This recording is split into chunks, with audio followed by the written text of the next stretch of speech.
Thank you, President. I appreciate the opportunity to speak in support of this motion. I think it's very important. I'm a member of the Environment and Planning Committee, but the decision is not made just because I'm a member. It's up to this chamber to support the move for an inquiry, and I think it speaks to the value of committees and the work they do, with a range of different political parties represented, to actually have witnesses and do a deep dive into the issues and to make recommendations to government. Now, I know from observing what's happened in these recent bushfires that the elements reflected in this motion are so important. Talking about overgrown roadsides and everything, I remember getting a text from a person who lost their house in the Harcourt fires, and to quote it, it says, "My property backed directly onto the rail track. Their grass and scrub berry behind my fence was 6 to 12 foot high. Crowned land beside me, also 6 foot high. They never ever came out to maintain their land. I think I saw a slasher there 6 years ago." Now, we've talked about ageing tankers. I know I've raised that in this chamber.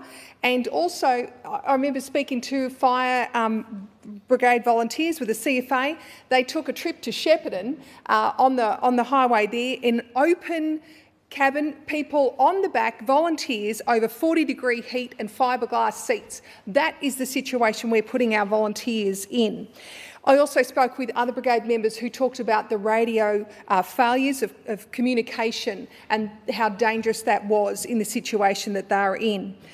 I know we need to talk more about the facilities that there are in our regions.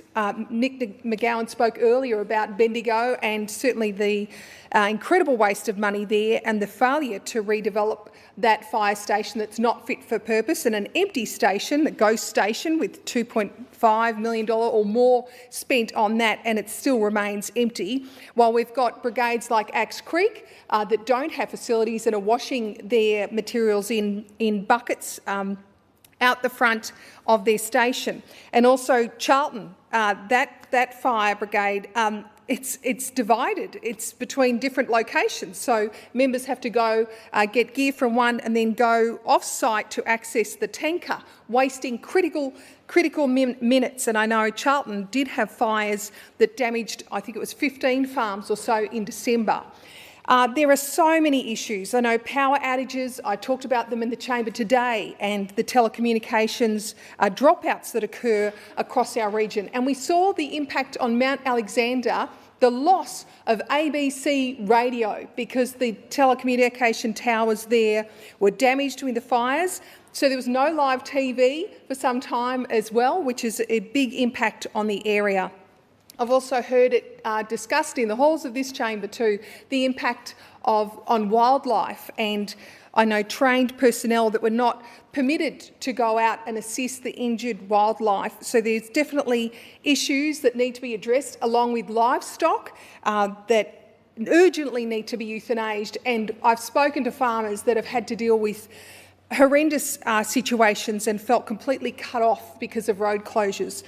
I think it's important to think that after the floods, we did have a parliamentary inquiry, and I was a part of that. And I know my colleagues, Ms Lovell and Ms Bath, were also part of that inquiry. It is so important to reflect, to look back on what has happened and to think, what can we do better? And that is why I really encourage this House to support this motion. Thank you.